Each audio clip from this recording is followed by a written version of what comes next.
Welcome, all of you. So our talk tonight is on the virtue of charity. So we've gone through faith and hope, looking at them in the Old and the New Testament, in biblical Judaism and Catholicism, and seeing that there's a profound continuity, but yet also a tremendous and totally unexpected deepening and transformation at the same time. We've seen that with faith and with hope.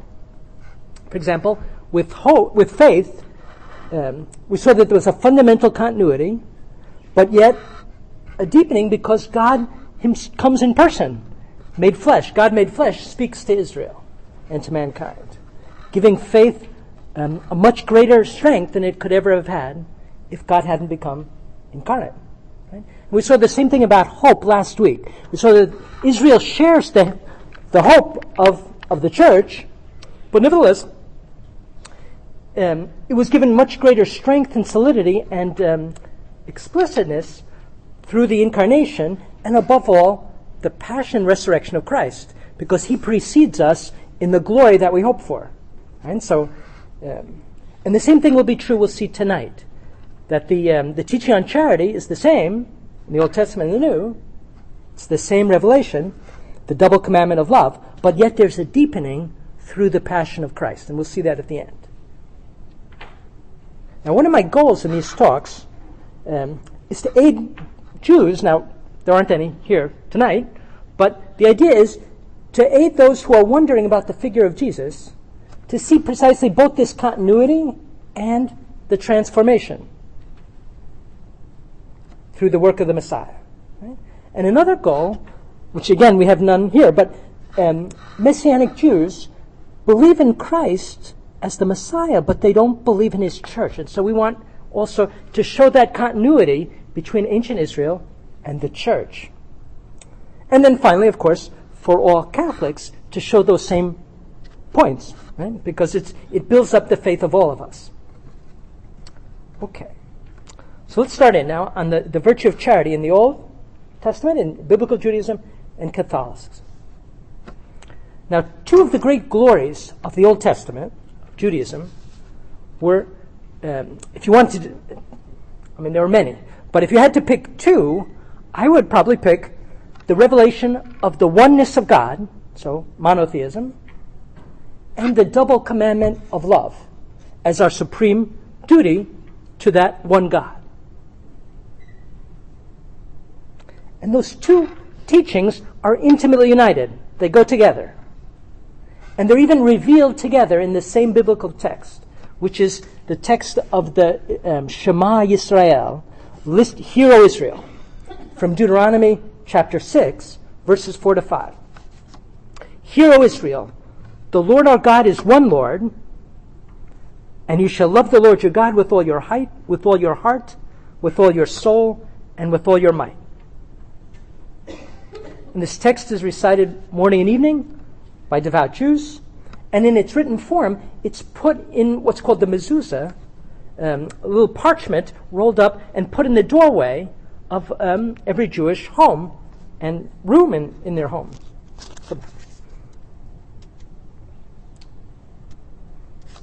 And that's the first text in it.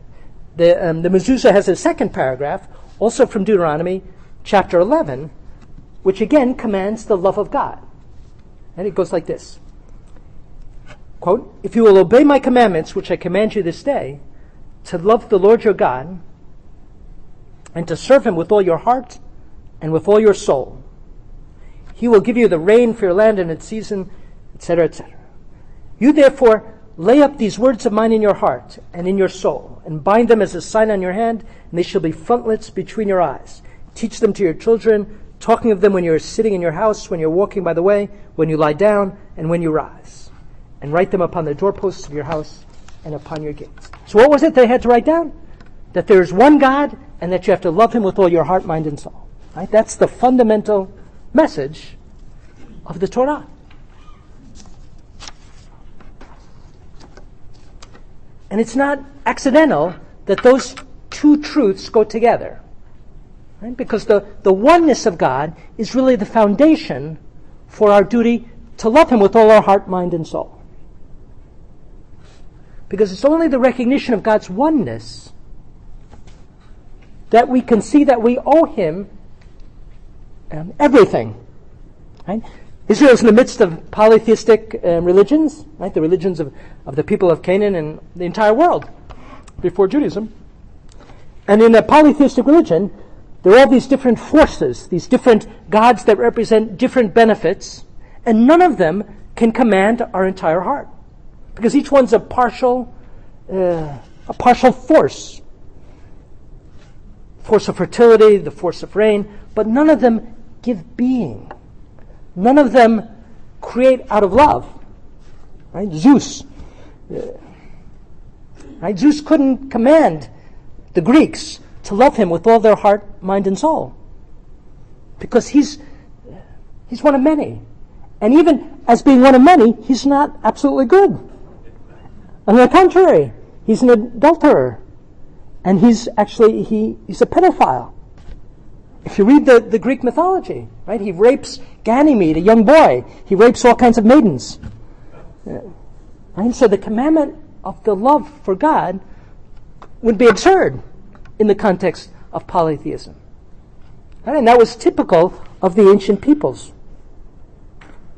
And so the double commandment of love, the commandment to love God with your heart, mind, and soul, was new in the world with Judaism, even though it's something so basic, right, that it's written on our conscience.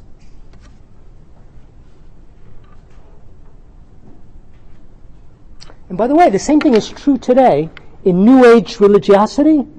Right? In New Age, people seek a higher power and forces, cosmic forces, and no cosmic force could merit the full love of our heart. Right? Only the one God. Okay.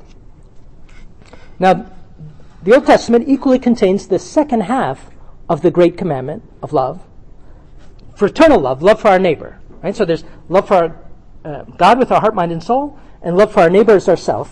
And that's contained in Leviticus chapter 19, verse 18. You shall love your neighbor as yourself. I am the Lord. And again, you see the connection.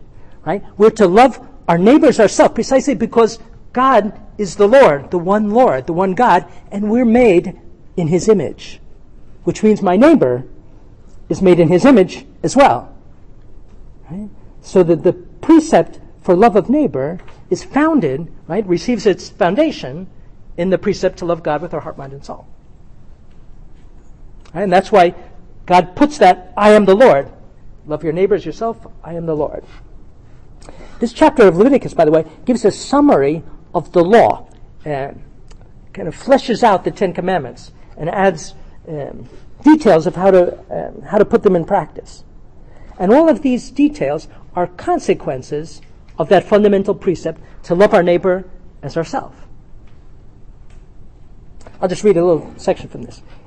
It's very practical. When you reap the harvest of your land, you shall not reap your field to its very border, nor shall you gather the gleanings after your harvest. Now, that's very curious. Why does the Lord command that? Because by leaving the gleanings and by leaving the edges, there was something left for the poor. And so the poor could go. That belonged to the poor.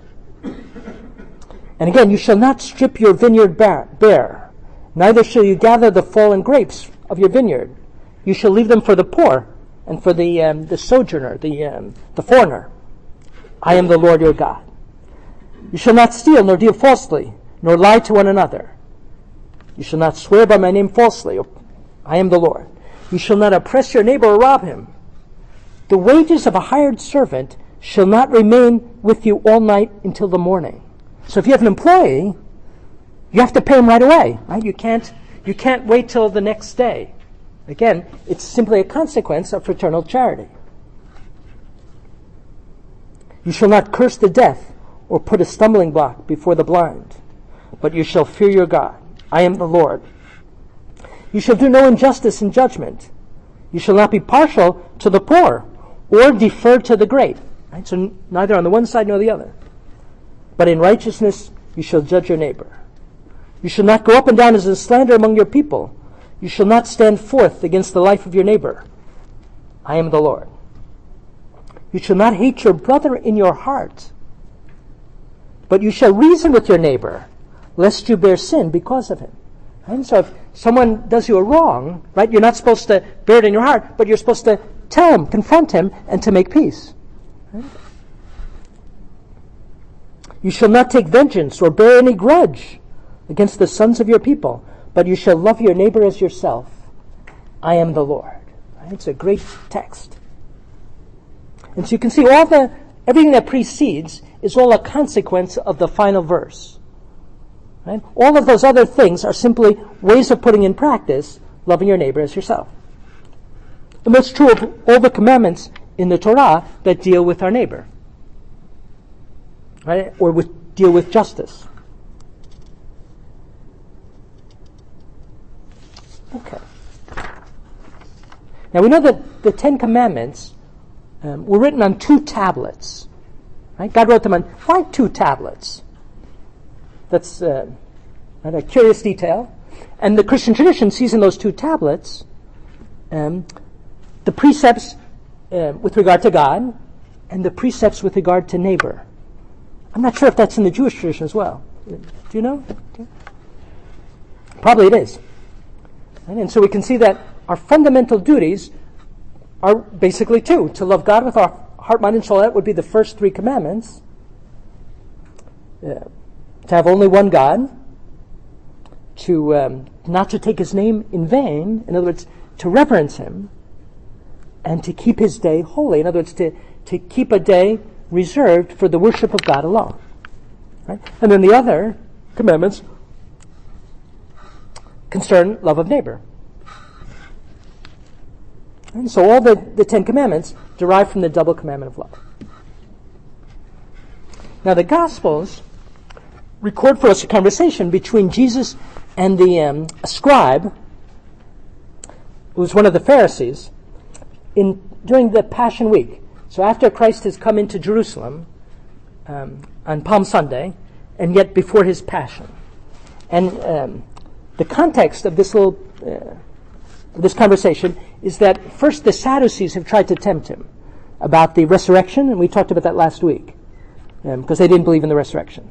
And then after the Sadducees were rebuked by our Lord for their disbelief, the Pharisees came to him and asked him a question about love. Right? And so the question was simply, what is the greatest commandment in the law? Right? And we all know the answer. You shall love the Lord your God with all your heart, mind, and soul.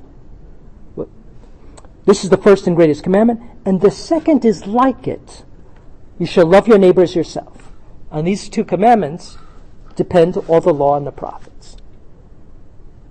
And so it's very interesting that he says the second commandment is like the first, in the sense that there's the same reason for loving our neighbor as for loving God. Right? Precisely because our neighbor is made in his image. Right? Is his creature. Now, in Mark, it's interesting, we have the same conversation, and Mark adds another detail. It starts in the same way, but the scribe in Mark's account agrees with Jesus, and he repeats it. So the scribe says, "You're right, teacher. You have truly said that he is one. There is no other than he. And to love him with all the heart, with all the understanding, with all the strength, and to love one's neighbor as oneself is much more than all burnt offerings and sacrifices." And when Jesus saw that he answered wisely, right, he says, "You are not far from the kingdom of God." And that's very interesting because it shows us there's a fundamental agreement on this point between Jesus and the Pharisees. Right? They held the exact same thing. And Jesus praises him, saying he's not far from the kingdom of God. And the scribe praises Jesus in return. In the Gospel of Luke, there's a different conversation which is practically identical, but apparently in a different occasion, as Jesus was coming to Jerusalem for the Passion.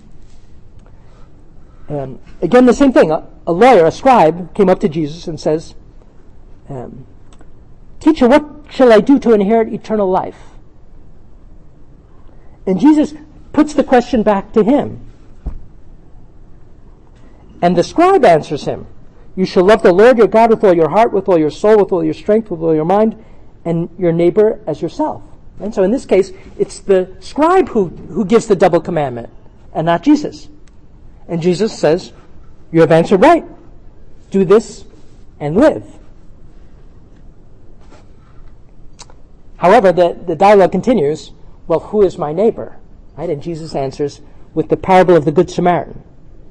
So that was the way of introducing the parable of the Good Samaritan, to show the full universality of that commandment. Okay, but the key point here is that there's a fundamental agreement.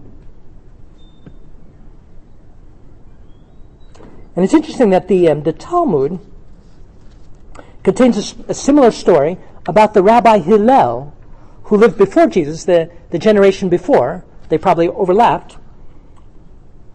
And the story goes like this. A heathen came up to the two great rabbis of the day, which was Shammai and Hillel. And first he asked Shammai to explain to him the Torah while he stood on one foot. And Shammai thought that was an insolent question, and he chased him away with a stick. The same man went to Hillel, and Hillel took him at his word. And he says, okay, I can do it. He says, what is hateful to you, do not to your neighbor. That is the whole Torah, and all the rest is commentary. Right? Basically what he's saying is the precept of fraternal charity is the whole of the law, and all the rest is, in a sense, fleshing it out, right? Making it concrete. All the other 612 commandments. Actually, it's not quite true, is it? Because it leaves out the primary precept of the love of God, right? So the way it's answered in the gospel is really more perfect, right? The real answer is the double commandment, not simply the commandment of fraternal charity. But in any case, a similar story is told of another famous rabbi, Rabbi Akiva, who was the rabbi at the time of the second revolt under the Emperor Hadrian, 100 years after the death of Jesus. And this rabbi is quoted as saying, you shall love your neighbor as yourself is the encompassing principle of the Torah.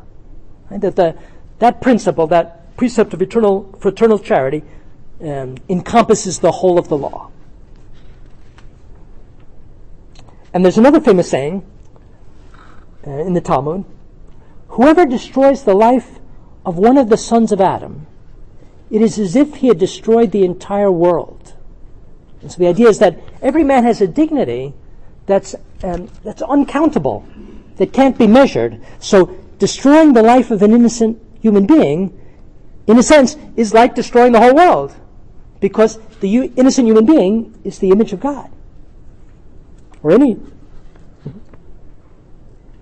And likewise in the positive, whoever preserves the life of a single human being, it is as if he has preserved the entire world. That's a beautiful saying. And throughout the Jewish tradition, we always find that primacy of charity. For example, the Hasidic movement was founded by a great rabbi known as the Baal Shem Tov. And he made the precept of charity be the principal service of the devout Jew. And service here really means work, but it also means sacrifice. It means offering to God. And so the principal offering is charity. And his disciple, for example, said that one must love the perfectly wicked just as the perfectly righteous.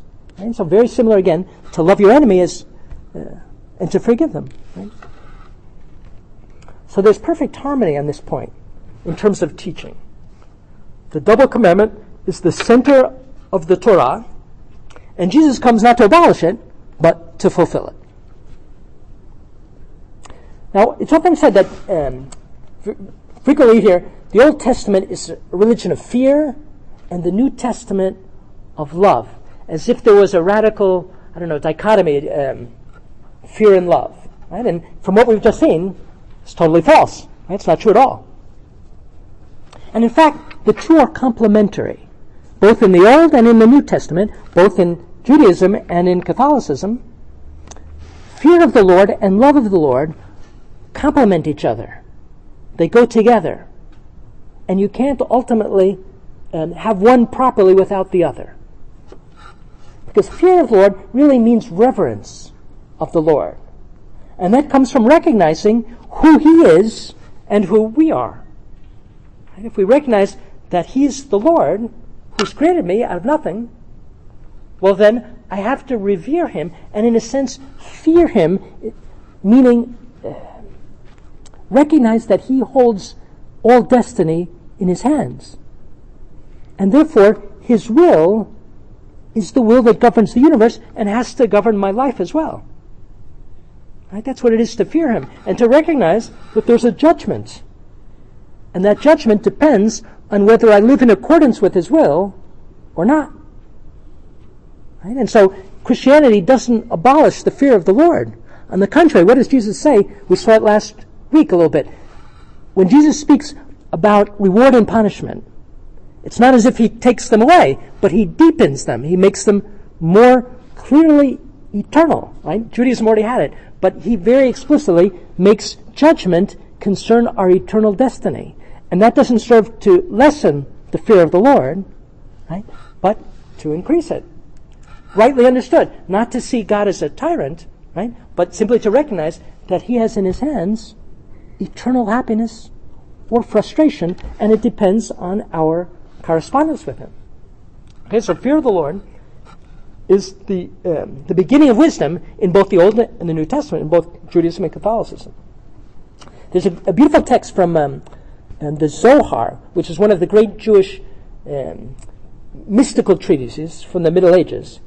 And in this text, it speaks of three kinds of fears, three ways of understanding the fear of the Lord, of which only one is correct. He says, on the one hand, there's a man who fears the Holy One, blessed be He, in order that he may have temporal benefits. For example, in order that his children may live and not die, or lest he be punished in his body or his possessions. And so he's in constant fear of God. Right? This is evidently not the genuine fear of the Lord. Or another man fears the Holy One, blessed be He, because he's afraid of punishment in the other world and the tortures of hell. And this, likewise, is not genuine fear. It's not bad, right? We ought to fear hell. But it's not the pinnacle. It's not the culmination of what's meant by fear of the Lord. The genuine type, says this Jewish text, is that which makes a man fear his master because he is the mighty ruler. In other words, because he's God, the rock and foundation of all the worlds, before whom everything else is as nothing. That's very beautiful. And so fear of the Lord is the reverence and awe that we ought to have for God on account of His sovereignty. And that's a sovereignty also over us. Right? And it's in no way incompatible with love of the Lord, but is presupposed by love. Right? So we're to love God above all things precisely because He is who He is, the supreme good, the creator, and the rock on which the world is based. And just for that exact same reason, and our supreme benefactor, from whom we've received everything, right? And for that same reason, we have to fear Him, in the sense of revere Him. If we didn't fear offending God as the greatest of evils, could we say that we loved Him above all things?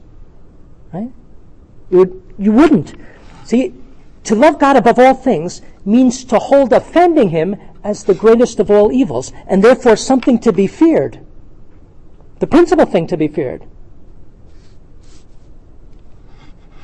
Right? The principal thing to be feared isn't the punishment of hell, right? But it's offending God, which merits such a punishment. So the love and fear of God go together. I've cited a text here from one of the Hasidic authors, Jewish authors. The love and fear of God has to do with the heart. That a man's heart should constantly burn in love and awe of God.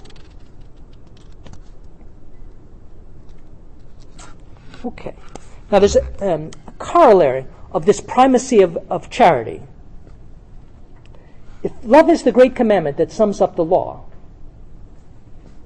it's clear that our salvation will depend on fulfilling it. Right? So the primacy of charity shows us also that we're saved through charity.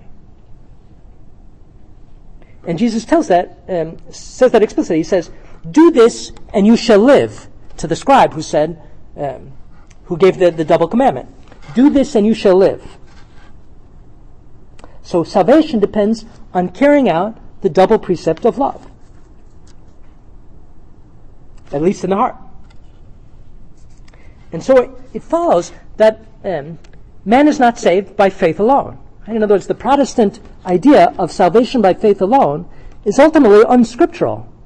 Right? It goes against the primary moral revelation of the Old and New Testament, which is the primacy of love. So the Catholic doctrine is that we're saved by faith, yes, but by faith, hope, and charity together. Right? All together. Because faith engenders hope, and hope engenders charity. And that fullness is what, by which we're justified before God. And we see this throughout the Old and New Testament. One of the great examples is Matthew chapter 25.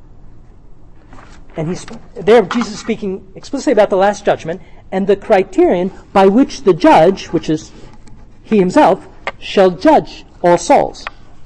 And he says, we've heard it 100 times, when the Son of Man comes in glory, and all the angels with him, he will sit in his glorious throne, and he will separate them one from another, as a shepherd separates the sheep from the goats. And then he goes on to say the criterion. He will say to those at his right hand, "Come, O blessed of my Father, inherit the kingdom prepared for you. For I was hungry, and you gave me food. I was thirsty, and you gave me drink. I was a stranger, and you welcomed me. I was naked, and you clothed me. I was sick, and you visited me. I was in prison, and you came to me." And they answer, "Lord, when did we do this?" And he says, "If you did it to the least of my brethren, you did it to me." Right? And then the criterion for condemnation is exactly the same. "Depart from me, you cursed, into the eternal fire. For I was hungry, and you gave me no food. I was thirsty, you gave me no drink," etc., etc. When, Lord? Truly, as you did it not to one of the least of these, you did it not to me. And the one goes into punishment, and the other into eternal life. Right? So you can see that the criterion for salvation is the precept of charity. Right? It's as clear as, and it's the double precept, because, and precisely through the exercise of fraternal charity, we show our love of God the Father. Right? Seeing Christ in our neighbor as the motive for doing fraternal charity. And so that's the two commandments together. Another example is the dialogue of Jesus with the rich young man. And so the rich young man says, "What do I have to do to merit eternal life?" And Jesus answers in perfect harmony with the Old Testament, "If you would enter into life, keep the commandments."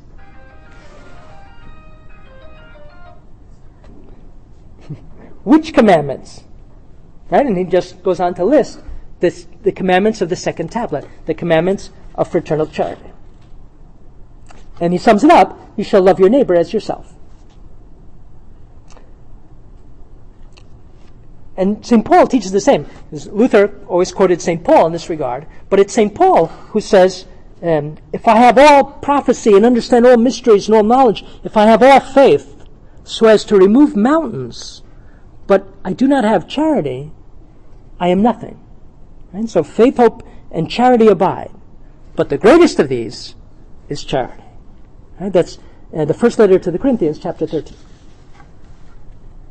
Of course, it's true. The charity by which we're saved isn't a human work. Right? It's not simply human philanthropy or doing good.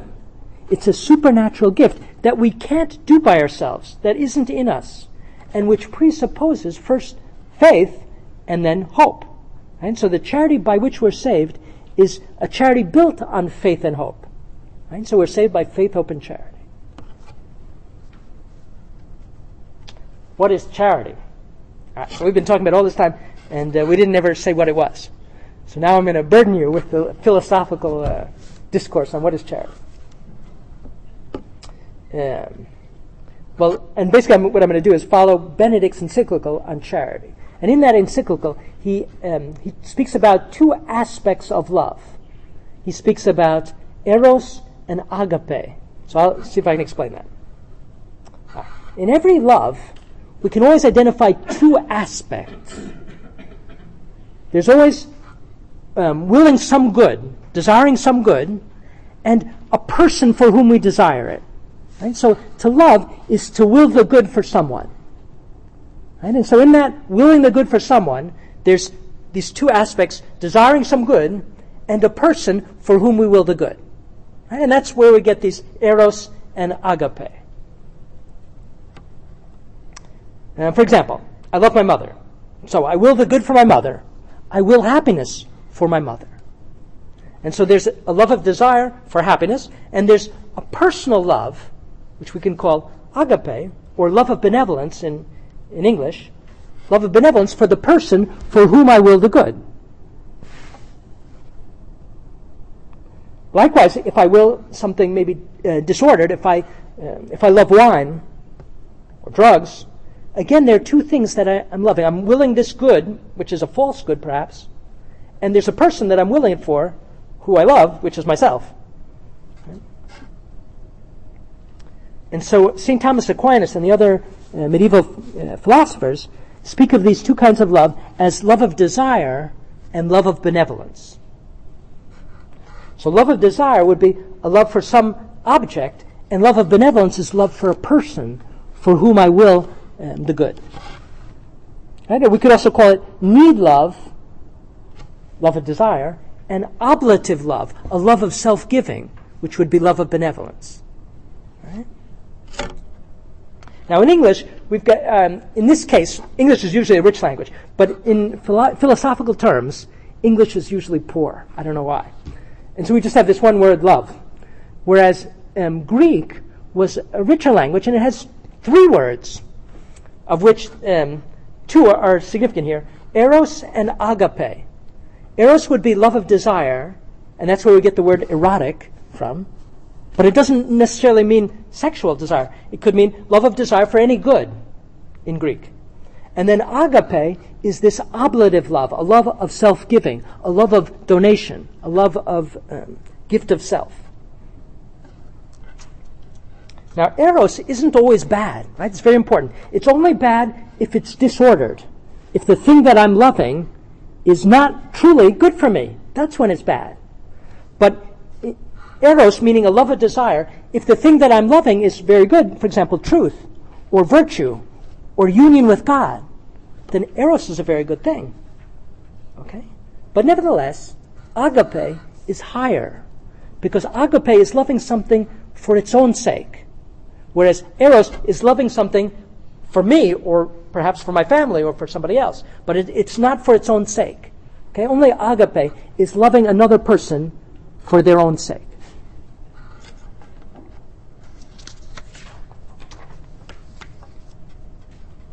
And normally in our relations with other people, our love starts out as a kind of eros, a love of need. Right? Think of children with regard to their parents. They love their parents because they absolutely need their parents. But that grows into a love of benevolence because they come through the need love to loving their parents for their own sake. Right? Or at least we should. Right? And the same thing obviously goes for love of our spouse. Right? It always will have some element of eros, of desire, of need. But if it just stays there, it's immature. It has to blossom into a love of self-giving. Okay? Now, if that's true with another person, obviously it will be true likewise with God. Right? So we can pose that question. What kind of love is the love that we're commanded to have for God in the first commandment? Right? In that commandment to love Him with all our heart, mind, and soul. Right? It's clearly going to be agape, a love of self-giving.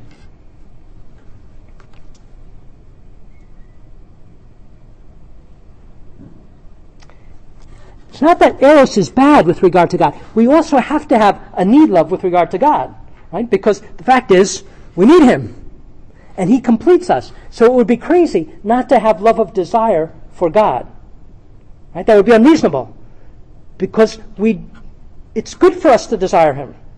It's supremely good. And in fact, that's the virtue of hope that we looked at last week. Right? The virtue of hope is ultimately a love of desire for God as our ultimate happiness. Right? A love of desire for union with God. So it's very, very good. Love of desire for God. But nevertheless, it's not the highest love. And it's not really what we're commanded in that first commandment.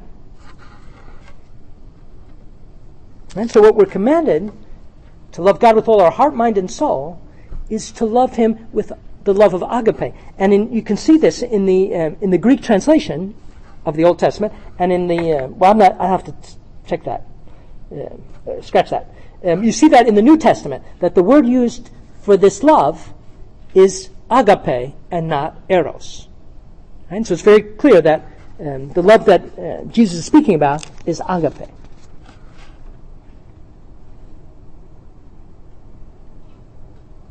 And likewise, that's why in English, the word charity, originally, properly speaking, was chosen to have charity would be precisely that ablative love for God. In other words, the supernatural love for God as distinct from other loves. Right? The word love is, Benedict speaks about that in his cyclical. It's one of these words that has so many levels and so many meanings. We wonder sometimes why it's good that it has so many meanings. And actually, there's a reason for this. The fact that love has so many meanings is because it serves as a kind of ladder to lead us up from what we have most experience of to God, to the highest form of love. Right? And then the word charity is reserved for that. Nevertheless, in English today, we usually associate the word charity with philanthropy, right, which is its consequence. Now, the love of charity for God, agape, isn't even any form of benevolence. It's a special form. It's a mutual love of benevolence. And that is friendship. Okay, so friendship, even for the philosophers, even for Aristotle, friendship is a love of benevolence. In other words, we love a person for their own sake, but it has this property of being mutual. And in addition, it has the property of being built on a sharing of life. For example, suppose I love someone in China, and they love me. Somehow, I don't know. But there's no sharing of life. There's just some kind of mutual admiration. That's not truly friendship, right? Because friendship requires that you live with the friend, at least in as much as you can. Right? And that you have to share a life and share interests. And that's why in friendship, it's so important that there be something shared. There be a shared mission, or shared beliefs, shared convictions, the shared task of raising children. Right? That's what bonds a friendship. So we might ask, well, can there be friendship in the true sense between God and man? How could there be a sharing of life between man and God? And the answer is, well, without grace, there couldn't be. But that's precisely what grace is. In the gift of sanctifying grace, which we receive in baptism, what's given to us is a sharing in the life of God. We can't see it, it's invisible.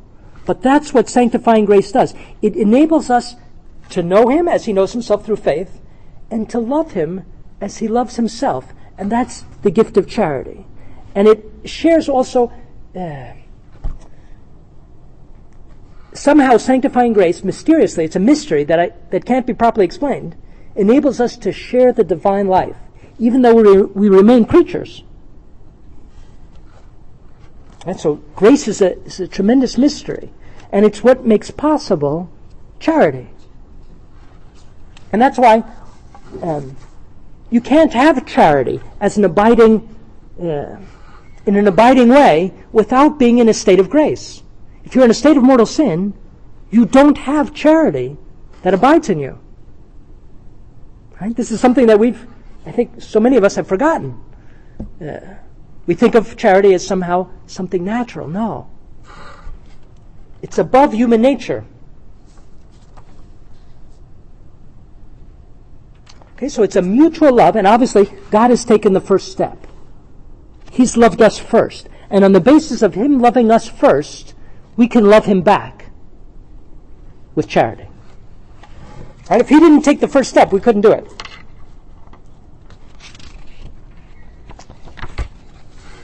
Now, you can see mortal sin.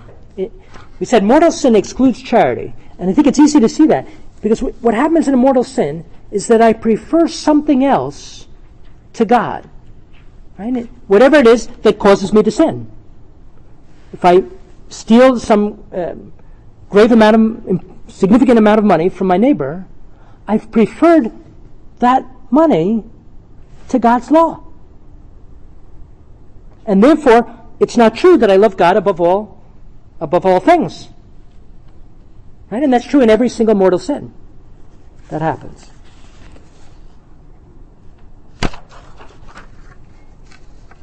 And so charity is incompatible with mortal sin and presupposes that God has forgiven our mortal sins. And so they happen at the exact same time. God forgives our sin, for example, in the sacrament of penance, and at the same time, He infuses charity into our hearts. Right? And those two things are inseparable. So charity always includes contrition for sin. And perfect charity includes perfect contrition. And perfect contrition is precisely that sorrow for sin, precisely because it offends the loved one. There's imperfect contrition, which is ultimately for my sake, right? In other words, imperfect contrition is being sorry that I've sinned because it means I'll go to hell. So I'm loving myself there, which is good. It's healthy self-love. But it's not charity with respect to God. It's charity with respect to myself. Okay? So perfect contrition is charity with respect to God. Sorrow for having sinned because it offends He who I love more than myself. And how could I love Him more than myself? Somebody might ask. Well, because He is more than myself. In other words, it would be crazy to love myself even equally with God, because I'm a speck of dust and He's God. Right? He's the source of every goodness, and I'm just a participating little speck that shares in a tiny, infinitesimal, infinitely small share in His goodness. So it doesn't make any sense to love God equally with myself. Right? It's only reasonable to love Him infinitely above myself. Okay. Let's look now at the motives for the love of God. Obviously, the principal motive for loving God is knowing who He is and what He's done for us. And therefore, that's why we said that charity always presupposes faith. If I don't know who God is, I won't be able to love Him as He deserves to be loved. Because you can't love what you don't know. Right? And we see this in our human relations as well. Knowing the goodness of a friend helps us to love them. And so that means that if we have an insufficient knowledge of God through not having the true faith, our ability to love Him will gravely suffer, right? Depending on how incorrect or insufficient our knowledge of God is. So, for example, if you grew up a pagan, Greek, and your knowledge of God was that He was a collection of warring and adulterous deities, you wouldn't be able to love Him with your heart, mind, and soul, right? As we said before. Unless you knew better, right? Like Socrates or Plato. Even though they were pagans, they knew better through philosophy. But their pagan religion didn't help them. Right? And the same thing would be even more true if you grew up, say, in the Aztec religion or the Canaanite religion, where the people thought that God asked for the bloody sacrifice of human hearts, right? Ripped out of the breast of innocent children. Right? How could you love such a God? Or if you thought that God was impersonal, simply the force behind the world, how could you love God with your heart, mind, and soul? Right? Or even, what if you thought that God was a God that could send people to hell without giving them sufficient grace to be saved? That's what Jansenism taught in the 17th and 18th centuries. And it's really what Calvin taught in the original Calvinism. Right? How could you love a God that would do such a thing? So it's very important to have the right faith in order to be able to have charity. In that encyclical on charity, Benedict poses the question, how can God command us to love him? Right? Because he does. That's the first and greatest commandment.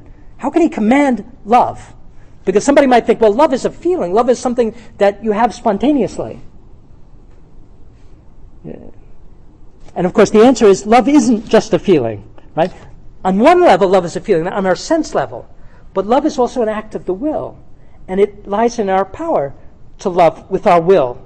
Right? We can't cause the feeling by our will. But what we can do is will to love one who merits love. Right? And we can do this, for example, with our spouse and our children, with our neighbor, even when he's wronged us. We can will to love them, even though we feel something contrary at times.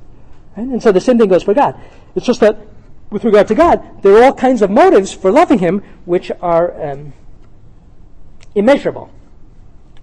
And so let's look at that now. Right? Again, the reason for loving God, the reason why God can command it, is because he's infinitely lovable. And that's simply because of who he is. And so it's enough for us to want it, right? And we've done it.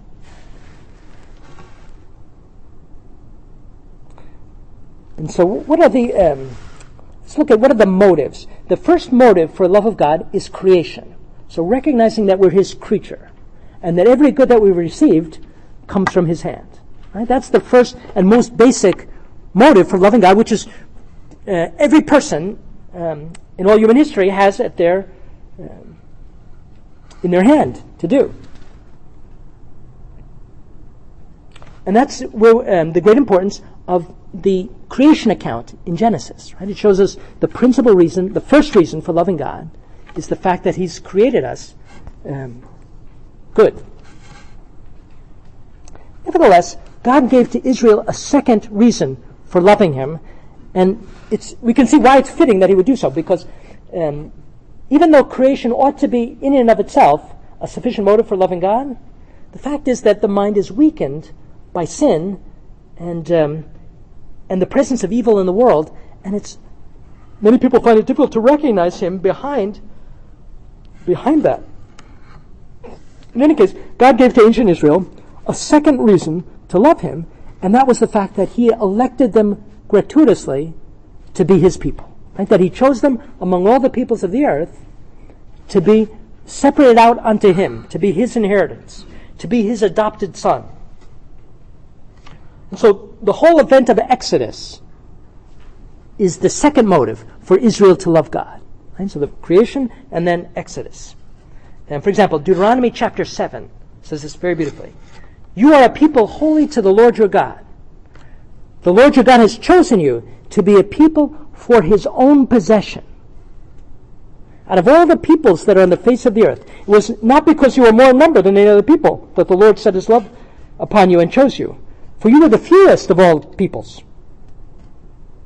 But it's because the Lord loves you and is keeping the oath which he swore to your fathers, that the Lord has brought you out with a mighty hand and redeemed you from the house of bondage, from the hand of Pharaoh the king of Egypt.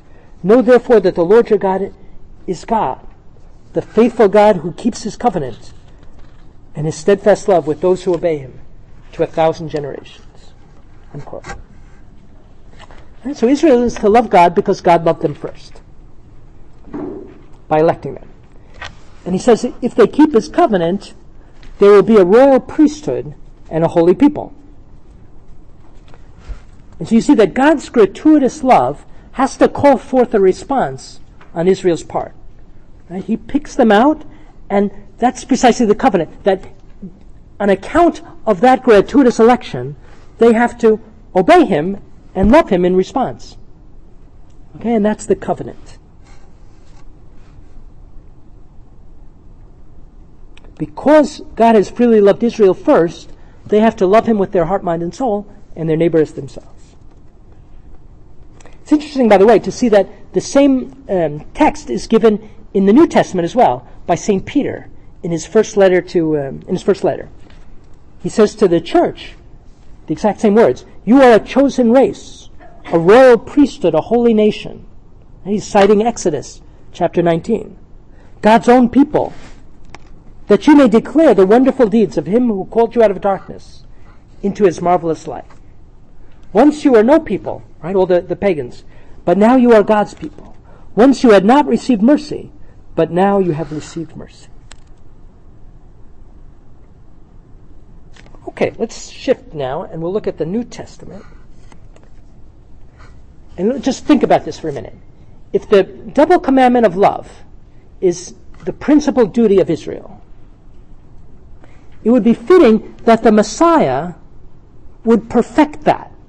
Right? In other words, what should be the principal thing that the Messiah would do for Israel? Would it be to, reestablish the Davidic kingship? To reestablish temporal sovereignty? No. It ought to be to teach them the double commandment of love in a new way, and to give them the power, that means the grace, to put it into practice. Right? That's what one ought to expect if one was thinking rightly about the Messiah and his task. And how would the Messiah perfect Israel in love? Now, that's a good question. It couldn't be merely teaching, because Moses already did a good job of laying down the double commandment.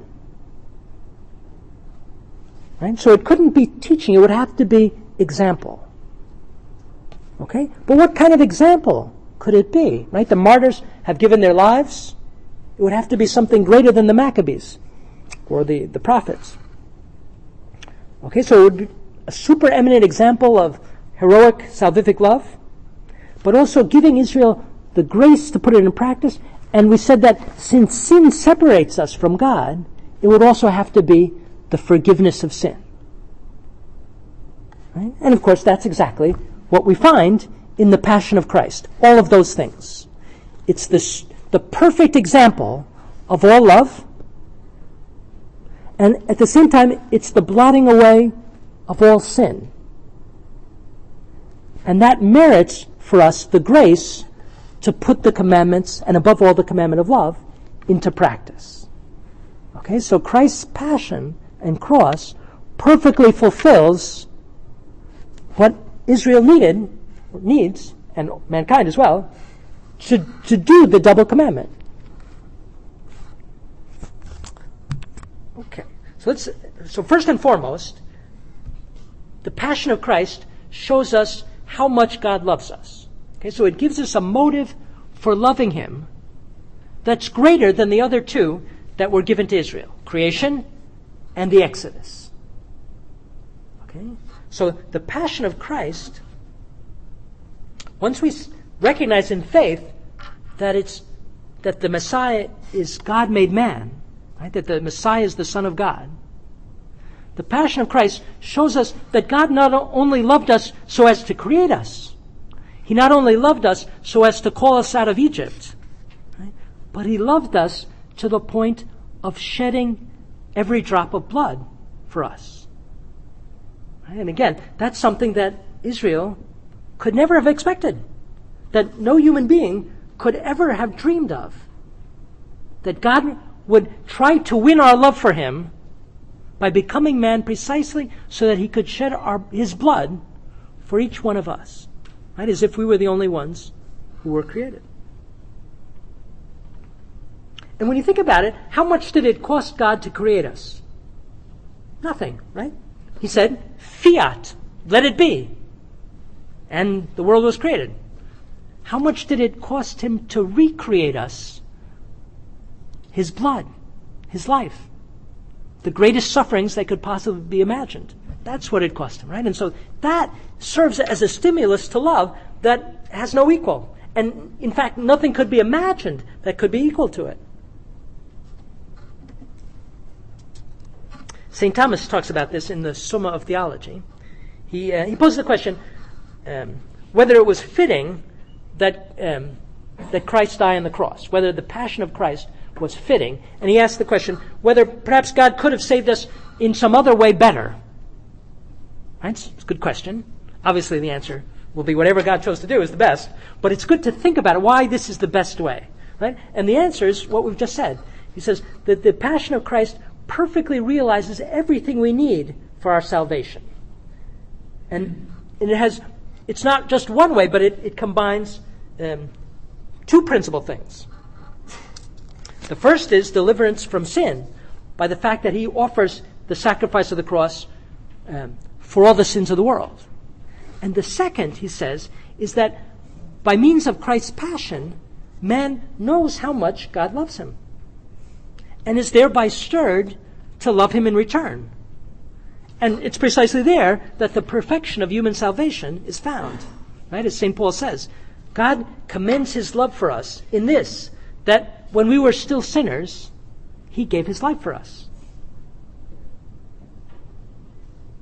And Jesus told this to Nicodemus when he was explaining, after he explained baptism. He says, God so loved the world as to give his only begotten Son, that whoever believes in him may not perish, but have life everlasting.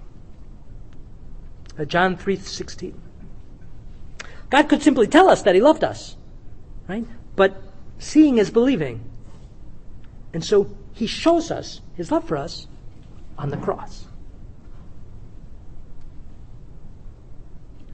And later in the Gospel of John chapter 12, verse 32, just before the Last Supper, he says, when I'm lifted up from the earth, I will attract all things to myself.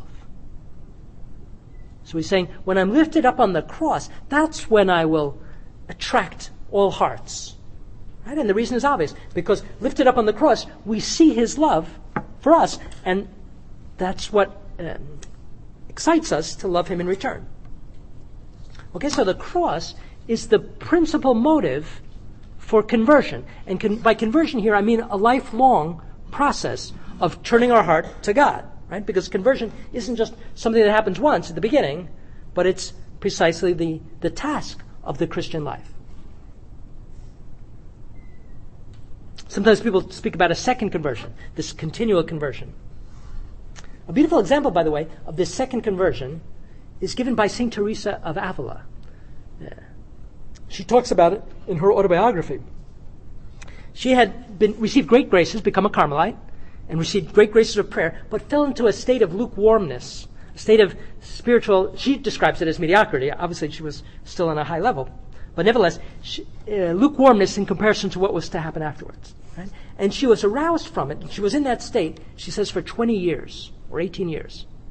And she was aroused from it by one day having an encounter with a beautiful image of Christ crucified. She says, one day I entered the oratory, and I saw an image representing Christ sorely wounded. And it was so conducive to devotion, when I looked at it, I was deeply moved to see him thus. So well did it picture what he suffered for us. And so great was my distress when I thought how ill I had repaid him for those wounds, I felt as if my heart were breaking. And I threw myself down beside him, shedding floods of tears, and begging him to give me strength once and for all, so that I might not offend him. And from that time, I began to improve, she says. What a beautiful text. And it shows us the great importance of meditation on the cross, which is one of the principal things, practice devotion during Lent. Right? It's to meditate more frequently on the passion of Christ. And it also shows the importance of having images of the cross publicly displayed. Right? Because they're a constant reminder of God's love for us and its inconceivable extent. Right? It's not something that we ought to hide away out of fear of offending other people. Right? It's precisely the greatest sign of God's love for mankind. For example, the Jehovah's Witnesses and others, they protest against displaying the crucifix because they think it's somehow a shameful thing. And the Mormons as well. Right? But when you think of, say, shameful because it's it's a crime. So why would you want to put up on your wall the image of mankind's crime? Well, that's not what it represents, right? It represents the greatest act of love of all of history and of all conceivable history. And so therefore, it's something that you would naturally want to treasure and display. In previous talk, I think I mentioned the Rabbi Israel Zoli, the chief rabbi of Rome, converted to Catholicism in 1945. And the beginning of his conversion was some 40 years earlier when he first saw a crucifix in the house of a schoolmate of his, a Catholic schoolmate. And he kept that question on who was this crucified man? Was he the Messiah who died for me or not? He didn't know, but he kept that question, right? And it bore its fruit little by little. In St. Ignatius' spiritual exercises, he starts off the very first exercise, the first meditation, ends by imagining the crucifix in front of us, imagining Christ on the cross in front of us, and looking at him, thinking, what have I done for Christ? What am I doing right now for Christ? And what ought I to do for Christ? Seeing him so nailed to the cross, to contemplate whatever is suggested to my mind. Right? In other words, the cross is the great motive for conversion. In one of the Psalms is a beautiful line, what shall I render to the Lord for all his bounty to me? And in the light of the cross, we can rephrase it. Right? What shall I render to the Lord for all the blood he has shed for me? There's a sonnet, a Spanish sonnet from the 16th century, we don't know who wrote it, which speaks about how the cross is the greatest motive for love. It says, I am not moved to love you, my God, that I might hope in promised heaven to dwell. Nor am I moved by fear of pain in hell, to turn from sin and follow where you trod. You move me, Lord, broken beneath the rod, or stretched out on the cross, as nails compel your hand to twitch. It moves me that we sell to mockery and death your precious blood. It is, O Christ, your love which moves me so, that my love rests not on a promised prize, nor holy fear on thread of endless woe. It is not milk and honey, but the flow of blood from blessed wounds before my eyes, that waters my buried soul and makes it grow. The poet doesn't mean to say that we ought not to be moved to love God by the promise of heaven, right, or the fear of hell. Right? Those are valid motives. What he's saying is that's not the principal motive. Right? The principal motive ought to be the fact that he became man so that he could shed his blood for love of us. Right? That's the principal motive. And at the same time, the Passion of Christ is the great incentive, the great stimulus for fraternal charity. Right? Just as it's the greatest stimulus for love of God above all things, likewise, it stimulates us to love our neighbor as ourselves because we see what Christ did for our neighbor. He shed all his blood for my neighbor, just as he has for myself. Right? Even if my neighbor is a heinous sinner, he still shed all his blood for him. Right? And so now, after Christ's passion, the commandment of fraternal charity takes on a new form. And Jesus tells that to his disciples in the Last Supper. He speaks of a new commandment, which is similar to the old commandment. The newness is the motive. So he says, this is my commandment, that you love one another as I have loved you. In other words, as he's about to do on the cross. Greater love has no man than this, that a man lay down his life for his friends.